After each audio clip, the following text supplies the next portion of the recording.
Hi. I was wondering if I could talk to you for a moment. Is that okay with you? I know it seems like it's not a big deal. Like, yeah, sure, you can talk to me, but before you make a commitment to talking to me, be sure that you're comfortable with what we want to talk about. Because I might ask you if you want to talk to me, and you're like, sure, let's talk. But you have no idea what it is we're going to discuss. And if you don't have an idea of what we're going to discuss, then I feel that it's not such a great plan for you to commit to talking to me. So you should be like, perhaps. So let's start again. I'll be like, hey, can I talk to you?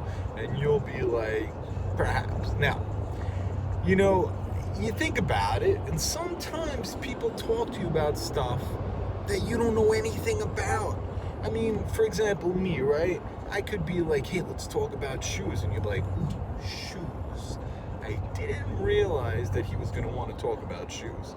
Now, what am I supposed to do? I mean, that's what I wanted to talk about. Now, I completely understand, because if you ask me, let's say you wanted to talk about belts, right?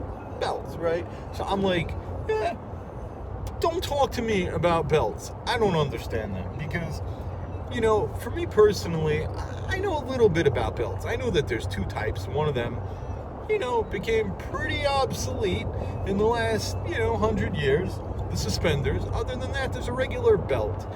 And it just doesn't really make much sense to make such a big thing of something that at the end of the day gets hung up on a hook. I mean, come on.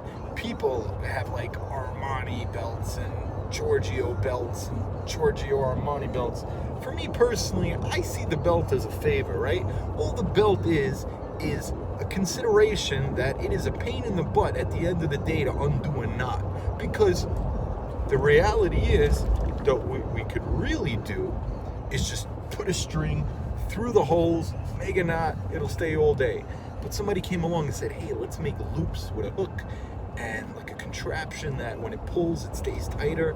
And then as a result, what happened was that they invented the belt. And then somebody came along and said, hey, if we make this belt leather, it'll be stronger and we could charge a little bit more money. Now, so far I'm on board. I get it. I concur. Makes total sense to me. But that moment when style came in, that blew my mind. Because let me tell you something, partner. I don't know what happened. I mean, come on.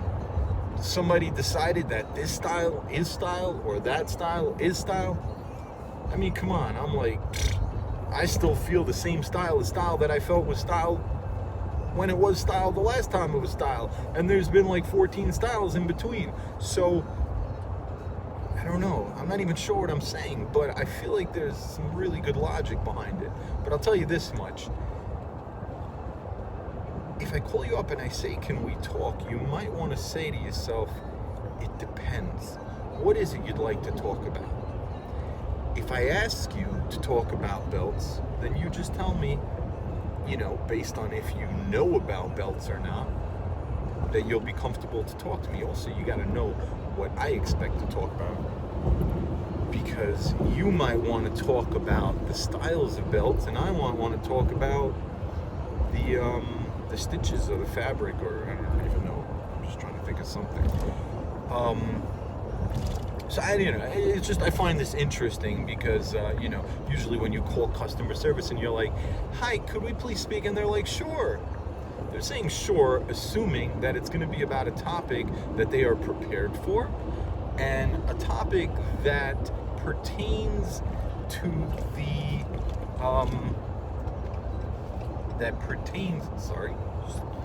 pertains to the topic at hand, that relates to their job. And that's not so simple, and I feel like that's a lesson to be learned in general in any situation. So, this is just a word of caution when it comes to somebody asking you if they could talk. I feel the first question you should ask is, what is it you'd like to talk about? There's a lesson learned from a wise man. Now, let me just say goodbye. Say goodbye. Goodbye.